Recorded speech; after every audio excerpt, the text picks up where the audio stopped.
Continuamos con el tema de capítulo 17 del órgano clínico de Baró. Se titula La segunda visita. Pues sin más retardo vamos a empezar a describir lo que contiene el tema. La primera prescripción homeopática es la más valiosa y la segunda es la más difícil del tratamiento, porque la finalidad de la segunda visita es elaborar un buen juicio homeopático del primero. El tiempo que debemos esperar para la segunda visita, después de la prescripción, depende de varios factores: de lo serio del padecimiento del paciente y qué tan aguda o crónica es la patología, cuánto puede esperar el paciente. En un caso crónico, el homeópata tendrá que esperar un mes para juzgar el efecto de la primera prescripción. En el caso de problema agudo, tenemos que ver al paciente más pronto dependiendo del grado del padecimiento. En el caso de la sinusitis aguda, se tiene que atender cada tercer día al paciente. En otitis media aguda podemos ver al enfermo a diario. En caso de accidente cerebrovascular, podemos ver al paciente hasta cada hora, pues es más grave la situación. Una consulta no siempre se prescribe. Podemos ver al enfermo para ver la reacción del medicamento. Si ha habido un cambio, una mejoría, agravación o ha habido otros síntomas, y si ha habido una nueva información constitucional. Algunas veces podemos observar la situación 3 o 4 veces antes de obtener una clara idea del rumbo que va llevando el paciente. Hay que esperar el resultado. Durante la segunda visita queremos saber lo siguiente: que si hubo algún cambio después de administrar el medicamento homeopático, cómo se siente el paciente en general, cuál es el padecimiento principal ahora, si hubo alguna reacción después del medicamento, qué padecimientos estaban presentes en la primera visita que han cambiado, si hubo algún cambio después de la administración del medicamento homeopático. Podemos comenzar cuestionando muy poco específica e indirecta. Si hemos visto algún cambio después de tomar el remedio homeopático, por supuesto, ¿cómo se ha sentido? Entonces dejar que el paciente hable sin interrumpirlo mientras observamos, y si no tiene nada que decir, podemos incitarlo para que nos diga más a través de preguntas como las siguientes: ¿ha empeorado en algo? ¿O algo ha mejorado? ¿Ha tenido otro problema? B. ¿Cómo es que se siente el enfermo en general? Después de la anamnesis espontánea, debemos preguntar sobre la sensación de bienestar. Preguntarles lo siguiente: ¿cómo se siente comparado como anteriormente? ¿Mejor, peor o igual? Si no da una respuesta clara, podemos intentar con las siguientes preguntas: ¿cómo se siente mentalmente? Si nos dicen que se siente mejor en general después del remedio, no hay que cambiar el medicamento. Inciso C. Ahora, ¿cuál es el padecimiento principal? Cada vez que veamos al paciente, hay que preguntar explícitamente para aprender la prioridad de los padecimientos. Inciso C. ¿Cuál es el padecimiento principal ahora? Mientras más padecimientos tenga el paciente, más importante es esta pregunta. Si después de algún tiempo no hay buenos resultados, entonces tenemos que poner nuestra atención en el actual padecimiento principal, establecido, estabilizado, y buscar un medicamento semejante al padecimiento principal específico. Inciso D. Si hubo alguna reacción inmediatamente después del medicamento, ¿qué reacción ha ocurrido a cuál padecimiento? ¿Cuándo comenzó esto? ¿Cuánto tiempo duró? ¿Cuán intensa fue esta reacción? Si el paciente había tenido este padecimiento anteriormente. Inciso E. Revisión de la primera visita. Hay que revisar todos los padecimientos de la primera anamnesis para ver mejoría o agravación o ningún cambio. En los cambios mentales y emocionales, También como el cambio de los niveles generales de la energía son más importantes que los cambios físicos. Observemos la anamnesis. ¿Se ha cambiado su apetito? ¿Se ha habido un cambio en la digestión? ¿Se ha habido cambios en la piel, en la menstruación, en la energía sexual? Cambios en referencia a sus miedos. Los obstáculos de la evaluación correcta, algunos pacientes escriben muchas cosas después de su primera visita y leen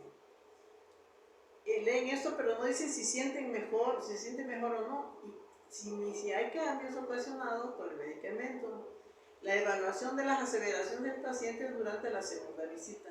Ellos dirán, me siento perfectamente bien después de haber tomado el tratamiento. Si hubo alguna grabación seguida de mejoría, esta reacción es ideal, porque hemos administrado el medicamento correcto con la potencia adecuada y el paciente tiene un buen mecanismo de defensa. En estos casos podemos estar seguros de que el enfermo seguirá bien por 2 o 3 meses como mínimo. Es la grabación tan intensa que el paciente ni siquiera lo percibió. Cuando nos dice que su padecimiento anterior está mejor, pero que ahora tiene otro mal que nunca antes había tenido. Por ejemplo, la ciática se ha ido, sin embargo, ahora hay una severa colitis. Esta es una supresión homeopática porque la energía general no cambió. Aquí en cambio hay que revisar la anamnesis original y volver a estudiar el caso para encontrar un medicamento mejor. La reacción ideal, si el paciente reaccionó bien a su primer medicamento, la segunda visita es una única oportunidad para conversar con el enfermo. En el antídoto, todo lo que incita al organismo sin necesidad y todo lo que le quita la energía del cuerpo para antidotizar los medicamentos homeopáticos. Como homeópatas deben proteger el mecanismo de defensa del ser humano. Los estimulantes como la cafeína en el café, refrescos de cola o bebidas olorosas deben evitarse. Hay que explicarle al paciente que la cafeína obstruye la acción del remedio homeopático un 50%. Si el individuo no mejora, es por lo mismo y entonces él decidirá. Los medicamentos homeopáticos pueden disminuir su efecto con la luz solar, las sustancias aromáticas, tabaco, etc. Hay un número de antídotos específicos para ciertos remedios, como la lluvia y baños fríos pueden antidotizar. Arrustox, té de manzanilla puede antidotizar azufre. La comida grasosa puede antidotizar pulsatila. El azúcar puede antidotizar argentum nitricum. El vinagre puede antidotizar anus vomica y alaquesis. La menta puede antidotizar fuertemente a natrium muriaticum. Los medicamentos complementarios. Un medicamento complementario, como su nombre lo indica, complementa la acción de otro en la cura de los pacientes. Es como si el primero hiciera la mitad del trabajo, mientras que el segundo medicamento realiza el resto de la acción, completando el primer trabajo. Los medicamentos complementarios algunas veces comparten muchos síntomas comunes. Algunas veces se parecen unos entre otros como si fueran gemelos. Por ejemplo, en los medicamentos complementarios, un paciente sulfuro ha tenido mejoría, pero de repente desarrolla ansiedad con inquietud y se siente muy frío. Entonces, en esta situación pensaremos en Arsenicum album. Un caso de calcárea carbónica que mejora con la migraña, desarrolla de pronto un ataque con una nueva sintomatología como punzadas en las sienes y mejora por llevar la cabeza hacia atrás. Aquí tenemos el complementario belladona. Un caso de natrium muriaticum puede mostrar algunas veces durante una pena aguda toda sintomatología de inaptia, la respiración sollozante, la sensación de tapón en la garganta. Ahí es donde debemos usar inaptia como complementaria de natrium muriaticum. Una mujer que reaccionó bien con sepia puede sufrir de repente un lumbago agudo. No puede voltearse en la cama y debe sentarse para voltearse. En esta sesión debemos administrar luz vómica. Continuamos con el capítulo 18. En la segunda prescripción, La aplicación de las reglas en relación con la segunda prescripción nos ayudará a analizar mejor los efectos de los medicamentos. La regla número 1. Cuando el paciente dice, me siento mejor, debemos esperar ver una sensación de bienestar como una mejoría de la vitalidad. Regla 2. Nunca administrar un medicamento cuando no tengamos un cuadro claro o que el cuadro esté cambiando muy rápido y mejor demos placebo. La regla 3. Nunca apresurarse a prescribir cuando regrese un síntoma o un grupo de nuevos síntomas, incluyendo si molesta un poco al paciente.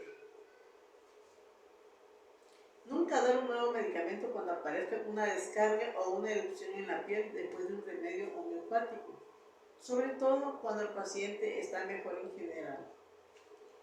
Regla 4. Después del primer medicamento, cuando la mayoría de los síntomas han desaparecido, hay que esperar incluso cuando el paciente parece tener algunos síntomas remanentes. Esto es cierto en caso de padecimientos funcionales. Cuando una patología profunda se requiere la repetición hasta que se tenga cuidado de la patología.